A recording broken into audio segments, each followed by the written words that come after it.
Merhaba Mitolya ailesi. Bugün sizlerle Türk mitolojisinin belki de en gizemli, en büyüleyici karakterinin hikayesini paylaşacağım. Hızır. Bu ismi duyduğunuzda aklınıza ne geliyor?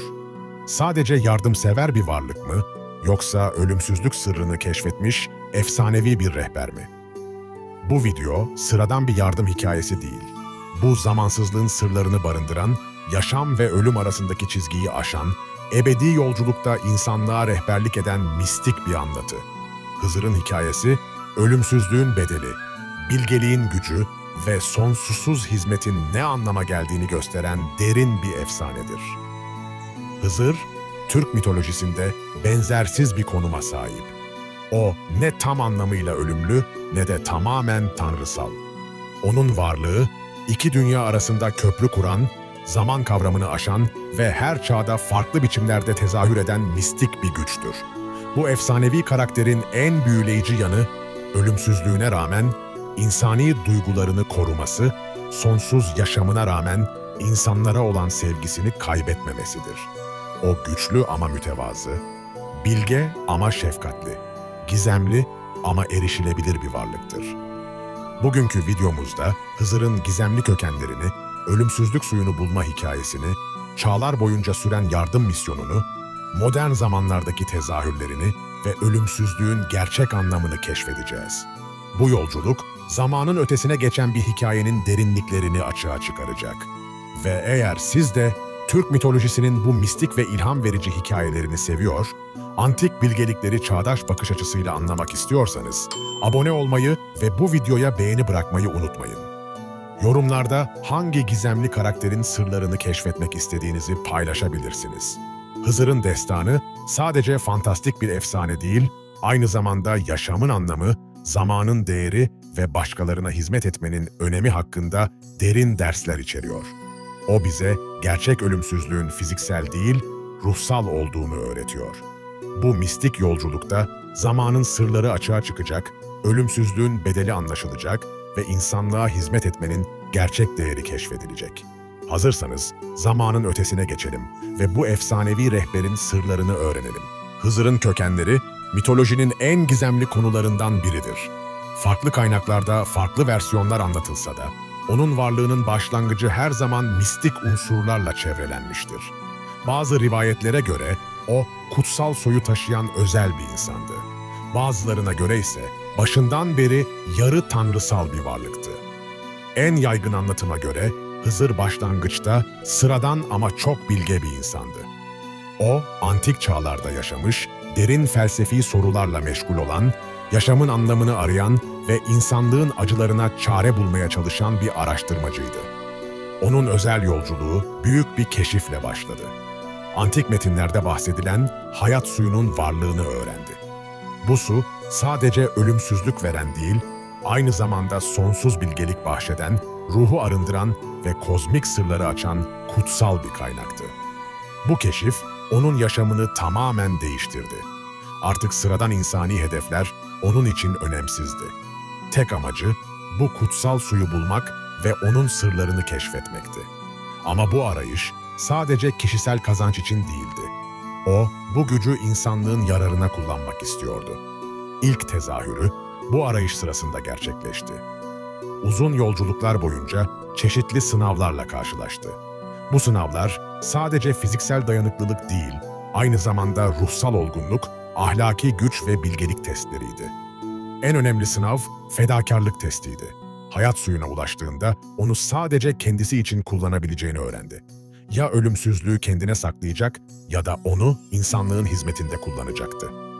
Bu seçim onun karakterinin gerçek derinliğini ortaya koydu. Hiç tereddüt etmeden suyu içtikten sonra ömrünü insanlara hizmet etmeye adadı. Bu karar onu sadece ölümsüz yapmakla kalmadı, aynı zamanda özel güçlerle de donattı. Artık zaman ve mekanın sınırlarını aşabilir, ona ihtiyaç duyulan her yerde anında bulunabilirdi. İlk mucizesi, açlıktan ölen bir köyü kurtarmasıydı. Orada aniden belirdi. Gizemli yollarla yiyecek sağladı ve kayboldu. Bu olay, onun efsanevi yardım misyonunun başlangıcıydı. Zamanla, onun varlığı sadece fiziksel yardımla sınırlı kalmadı. O, aynı zamanda ruhsal rehberlik, bilgelik aktarımı ve manevi destek sağlayan bir varlığa dönüştü. Bu dönüşüm süreci, onun insan doğasından tamamen kopması anlamına gelmiyordu. Aksine, o insani duygularını korudu ama onları evrensel sevgi seviyesine yükseltti. Hayat suyunun keşfi, Hızır'ın hikayesinin en kritik ve mistik bölümüdür. Bu su, sadece efsanevi bir öğe değil, aynı zamanda ruhsal dönüşümün ve kozmik bilincin sembolüdür. Antik metinlere göre hayat suyu dünyanın en gizli yerinde, çeşitli koruyucular tarafından muhafaza edilen kutsal bir kaynaktan çıkıyordu. Bu yere ulaşmak sadece fiziksel bir yolculuk değil, aynı zamanda ruhsal bir arınma süreciydi. Hızır'ın hayat suyunu arayışı yıllarca sürdü. O, çeşitli gizli bilgi kaynaklarını inceledi, antik bilgelere danıştı, mistik deneyimler yaşadı. Her ipucu, onu hedefe biraz daha yaklaştırıyor ama aynı zamanda yeni zorluklarla karşılaştırıyordu. İlk büyük engel, fiziksel zorluklardı. Hayat suyunun bulunduğu yer, insan ulaşımının neredeyse imkansız olduğu, doğal afetlerle dolu, vahşi yaratıkların koruduğu bir bölgeydi. Ama Hızır, sıradan bir gezgin değildi. O, yılların verdiği bilgelik ve kararlılıkla bu engelleri aştı. İkinci engel, ruhsal sınavlardı. Hayat suyuna yaklaştıkça çeşitli yanılsamalarla karşılaştı. Bu yanılsamalar, onun en derin korkularını, gizli arzularını ve potansiyel zaaflarını ortaya çıkarıyordu. Bu testleri geçmek tam bir iç yüzleşme gerektiriyordu. En zorlu sınav, niyetinin saflığını kanıtlamaktı. Hayat suyunun koruyucuları, mistik varlıklar ve antik ruhlar, onun gerçek motivasyonunu test ettiler. Ölümsüzlüğü sadece kendisi için mi yoksa büyük bir amaç için mi istiyordu? Hızır, hiç tereddüt etmeden niyetinin saflığını kanıtladı. O, ölümsüzlüğü kişisel güç ya da zevk için değil, insanlığa sonsuz hizmet edebilmek için istiyordu. Bu saf niyet, koruyucuları etkiledi ve ona son sınava geçme hakkı verdi. Son sınav, fedakarlık testiydi. Hayat suyunu içmek sadece ölümsüzlük getirmiyordu. Aynı zamanda büyük sorumluluklar ve fedakarlıklar da getiriyordu. O, normal insan yaşamından tamamen vazgeçmeli, ailesi ve arkadaşlarından ayrılmalı, sonsuz yalnızlığı kabul etmeliydi. Bu zorlu karara rağmen Hızır tereddüt etmedi. O, büyük resmi görüyordu. Kendi küçük mutluluğu karşılığında sayısız insanın hayatını kurtarabilir, onlara rehberlik edebilirdi. Suyu içtiği an olağanüstü dönüşüm yaşadı. Fiziksel vücudu güçlendi, zihinsel kapasitesi genişledi, ruhsal bilinç seviyesi yükseldi. Ama en önemli değişiklik zaman algısındaydı. Artık geçmiş, şimdi ve gelecek arasındaki sınırlar onun için bulanıklaştı. Ölümsüzlükten sonra Hızır'ın gerçek misyonu başladı. O artık sıradan bir insan değil, insanlığın gizli koruyucusuydu. Onun yardım misyonu çağlar boyunca farklı şekillerde tezahür etti ama temel amacı hep aynı kaldı. İhtiyacı olanlara yardım etmek. İlk yüzyıllarda onun yardımları daha çok fiziksel düzeyde gerçekleşti. Kıtlık zamanlarında yiyecek sağlamak, doğal afetler sırasında insanları kurtarmak, hastalık salgınlarında şifa vermek. Bunların hepsi onun erken dönem faaliyetleriydi. En ünlü yardımlarından biri büyük kıtlık dönemindeydi. Tüm bölge açlıktan kırılırken Hızır gizemli şekilde ortaya çıktı ve sonsuz buğday deposu yarattı. İnsanlar doyuncaya kadar yemek dağıttı ve sonra izini kaybettirdi. Başka bir efsanevi yardımı fırtınada kaybolan gemicilereydi. Büyük denizlerde yolunu şaşıran, ümidini kaybetmiş denizciler aniden gizemli bir rehber gördüler. Bu rehber onları güvenli limana götürdü ve sonra kayboldu. Zamanla onun yardımları daha sofistike hale geldi. Sadece fiziksel ihtiyaçları değil, aynı zamanda ruhsal ve zihinsel ihtiyaçları da karşılamaya başladı. Kayıp insanlara yol göstermek, şaşkın ruhlara bilgelik vermek, umutsuzlara umut aşılamak. Bunlar onun gelişen misyonunun parçalarıydı. En dikkat çekici özelliği her çağın ihtiyaçlarına uyum sağlamasıydı. Antik çağlarda savaşçı, orta çağda gezgin bilge, modern zamanlarda çeşitli meslek sahipleri kılığında görünüyordu. Ama özü hep aynıydı. Yardıma muhtaç insanların yanında olmak. Onun yardım şekli de özellikliydi. Hiçbir zaman gösterişli mucizeler yapmıyor, dikkat çekmeye çalışmıyordu. Yardımları doğal süreçlerin parçası gibi gerçekleşen güzel tesadüfler gibiydi. Bu yaklaşım, insanların kendi güçlerine ve çabalarına saygısından kaynaklanıyordu. Önemli özelliklerinden biri, hiç karşılık beklememesiydi. O, yardım ettikten sonra hemen kaybolur, teşekkür bile beklemezdi. Bu tavır, onun tamamen özverili doğasını ve egodan arınmış ruhani halini gösteriyordu. Zaman içinde onun varlığı efsaneye dönüştü. İnsanlar, zorlu anlarda Hızır gibi yetişti demeye başladılar. Bu ifade, beklenmedik yardımın sembolü haline geldi. En dikkate değer yönü, aynı anda birden fazla yerde bulunabilmesiydi. Aynı dönemde farklı coğrafyalarda onun yardımları görüldü. Bu, onun ölümsüzlüğüyle birlikte elde ettiği özel yeteneklerden biriydi. Çağlar geçtikçe Hızır'ın misyonu sadece fiziksel yardımla sınırlı kalmadı. O, aynı zamanda ruhsal rehber, bilgelik öğretmeni ve manevi destek kaynağı rollerini üstlendi. Bu evrim, onun karakterinin derinleşmesini ve misyonunun genişlemesini gösteriyordu. İlk ruhsal rehberlik faaliyetleri, kayıp gezginlere yol göstermekle başladı. Sadece fiziksel yolu değil, aynı zamanda yaşam yolunu da gösteriyordu. Bu gezginlerle yaptığı kısa ama etkili sohbetler, onların yaşamlarını tamamen değiştiriyordu. En unutulmaz örneklerinden biri, umutsuzluğa kapılmış genç bir adamla karşılaşmasıydı. Bu adam, yaşamının anlamını kaybetmiş, gelecekten umudunu kesmiş durumdaydı. Hızır, onunla sadece birkaç saat geçirdi ama bu süre zarfında ona yaşamın değerini, zorlukların geçici olduğunu ve her insanın özel bir misyonu olduğunu öğretti. Bilgelik aktarımı, onun en özel yeteneklerinden biriydi. O, karmaşık felsefi konuları basit örneklerle açıklayabiliyor, derin hakikatleri günlük yaşamın içinde gösterebiliyordu. Bu yeteneği, yüzyılların verdiği deneyim ve sonsuz bilgeliğin birleşimiydi. Özellikle bilgelik arayışında olan insanlarla özel bağ kuruyordu. Filozoflar, mistikler, arayış içindeki ruhlar, bunlar onun en sık ziyaret ettiği kişilerdi. Onlara doğrudan öğretmenlik yapmak yerine ipuçları verir, düşündürücü sorular sorar, kendi keşiflerini yapmalarına yardım ederdi.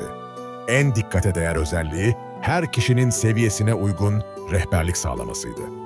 Basit köylüye pratik yaşam tavsiyeleri verirken, derin düşünürle felsefi tartışmalara girebiliyordu. Bu esneklik, onun hem empati yeteneğini hem de geniş bilgi birikimini gösteriyordu. Ruhsal rehberliğinin en güçlü yanı, insanların iç güçlerini keşfetmelerine yardım etmesiydi. O, hazır çözümler sunmak yerine, insanlara kendi potansiyellerini fark ettirmeyi tercih ediyordu. Bu yaklaşım, kalıcı değişim ve gerçek gelişim sağlıyordu. Önemli bir özelliği de, din ve kültür ayrımı yapmamasıydı. Hangi inançtan, hangi kültürden olursa olsun, samimi arayış içindeki her insana yardım ediyordu. Bu evrensel yaklaşım, onun bilgeliğinin derinliğini gösteriyordu. Bilgelik aktarımı sırasında çoğunlukla hikayeler ve benzetmeler kullanıyordu. Bu hikayeler, yüzeysel olarak basit görünse de derin anlamlar taşıyordu. Dinleyenler, zamanla bu hikayelerin farklı katmanlarını keşfediyor, sürekli yeni anlayışlar elde ediyorlardı. En etkileyici yönü, her karşılaşmanın o kişi için tam da doğru zamanda gerçekleşmesiydi. Sanki o, insanların ruhsal gelişimlerini takip ediyor, en ihtiyaç duydukları anda yanlarında bulunuyordu. 20. ve 21. yüzyıllarda Hızır'ın tezahürleri, çağın gereklerine uygun şekilde evrim geçirdi. Artık geleneksel kılık değiştirme yerine modern yaşamın içine sızmış, çağdaş problemlere çağdaş çözümler getiren bir rehber halini aldı. Modern tezahürlerinin en dikkat çekici yanı, teknoloji çağına uyum sağlamasıydı. Bazen internet üzerinden anonim mesajlarla, bazen sosyal medyada ilham verici paylaşımlarla, bazen de beklenmedik teknik yardımlarla kendini gösteriyordu.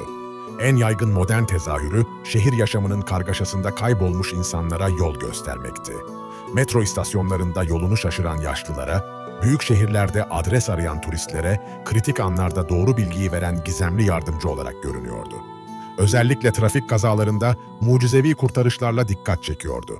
Kaza yerinde aniden beliren, ilk yardım uygulayan, ambulans gelene kadar hayati müdahaleler yapan ve sonra izini kaybettiren gizemli kişi hikayeleri yaygındı.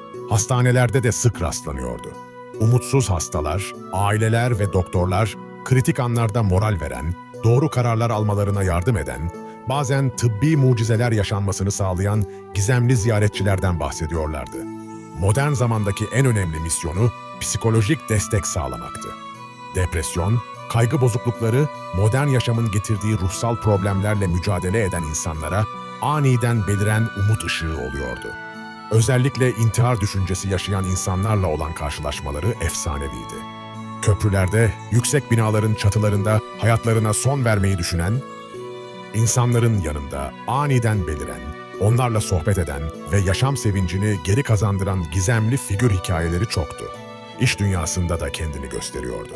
İflas etmek üzere olan küçük işletme sahipleri, ümitsizliğe kapılmış girişimciler, kariyerinde çıkmaza giren profesyoneller. Bunlar onun modern zamandaki müşterileriydi. Eğitim alanında özellikle aktifti. Sınavlarda başarısız olan öğrencilere, kariyerini belirleyemeyen gençlere, eğitim hayatında zorluklarla karşılaşan çocuklara rehberlik ediyordu. En dikkat çekici modern özelliği dijital ortamdaki varlığıydı. İnternet forumlarında anonim kullanıcı olarak kritik anlarda doğru tavsiyeyi veren, sosyal medyada tam ihtiyaç duyulan anda karşılaşılan ilham verici içerik olarak kendini gösteriyordu. Çevre koruma konularında da aktif rol alıyordu. Doğal afetler sırasında kurtarma çalışmalarında, çevre kirliliğine karşı farkındalık yaratmada, sürdürülebilir yaşam konusunda eğitim vermede onun izlerine rastlanıyordu. Hızır'ın hikayesinin en derin ve düşündürücü yanı, ölümsüzlüğün getirdiği bedeller ve bu durumun felsefi anlamlarıdır. Çoğu insan ölümsüzlüğü nimet olarak görse de, Hızır'ın deneyimi bunun aynı zamanda büyük fedakarlıklar gerektirdiğini gösteriyor. İlk ve en acı bedeli, sevdiklerini kaybetmekti. Ölümsüz olduktan sonra ailesi, arkadaşları, sevdiği insanlar birer birer yaşlandı ve öldü. O ise onları izleyemediği için sürekli yalnızlık ve kayıp acısı yaşadı. İkinci büyük bedel, normal insan ilişkilerinden mahrum kalmasıydı. Ölümsüzlüğü, onun diğer insanlarla eşit düzeyde ilişki kurmasını engelliyordu. Her insan onun için geçici bir tanışık, her dostluk kaçınılmaz ayrılıkla sonuçlanacak acı verici bir deneyimdi. Üçüncü bedel, sürekli hareket halinde olma zorunluluğuydu. Uzun süre aynı yerde kalırsa yaşlanmaması fark edilir ve dikkat çekerdi. Bu durum, onu sürekli yeni yerler aramaya, yeni kimlikler yaratmaya ve geçici ilişkiler kurmaya zorluyordu. En ağır bedel, insanlığın acılarına sürekli tanık olmasıydı. Savaşlar, salgınlar, doğal afetler, adaletsizlikler, bunların hepsini yaşadı, gözlemledi ama her birine müdahale edemedi. Bu durum ona derin bir melankoli ve çaresizlik duygusu aşıladı. Felsefi açıdan ölümsüzlük ona zaman kavramı hakkında benzersiz bir perspektif kazandırdı. O, geçmişi hatırlıyor, şimdiyi yaşıyor ve geleceği öngörebiliyordu. Bu üstünlük ona büyük bilgelik verdi ama aynı zamanda normal insan deneyiminden kopardı. Ölümsüzlükten kazandığı en değerli şey perspektif zenginliğiydi. O, insanlığın tüm tarihini yaşamış, çeşitli medeniyetleri görmüş, farklı kültürleri deneyimlemiş bir varlıktı. Bu deneyim birikimi ona evrensel bilgelik kazandırdı. En önemli felsefi kavrayışı, ölümsüzlüğün fiziksel değil, ruhsal olduğunu anlamasıydı. Gerçek ölümsüzlük, bedensel süreklilikte değil, yarattığın etkide, verdiğin sevgide, bıraktığın izde saklıydı. Bu anlayış, onun misyonunu yeniden şekillendirdi. Artık sadece insanlara yardım etmek değil, onlara kendi ölümsüzlüklerini keşfetmeleri için ilham vermek de amacı haline geldi. Zamanla ölümsüzlüğü bir ayrıcalık değil, bir sorumluluk olarak görmeye başladı. Bu güç, onu daha büyük hizmet etme yükümlülüğü altına sokmuştu. En derin felsefi keşfi, ölümsüzlüğün paradoksuydu. Fiziksel olarak ölümsüz olmak, ruhsal olarak sürekli ölmeyi ve yeniden doğmayı gerektiriyordu. Her yardım, her karşılaşma onu biraz daha değiştiriyor ve geliştiriyordu. Günümüzde Hızır'ın hikayesi sadece mitolojik bir anlatı olmaktan çıkıp modern yaşamda karşılaştığımız birçok konuya ışık tutan evrensel bir rehber haline gelmiştir. Onun deneyimleri, çağdaş insanın arayışları ve sorularıyla şaşırtıcı paralellikler göstermektedir. Modern psikolojide Hızır arketipi yardımcı rehber olarak tanımlanır. Bu arketip, zor anlarda karşımıza çıkan beklenmedik yardımları, iç sesimizi ve sezgisel bilgeliğimizi temsil eder. Terapötik süreçlerde hastalar sıklıkla kendi iç Hızırlarını keşfetmeye teşvik edilir.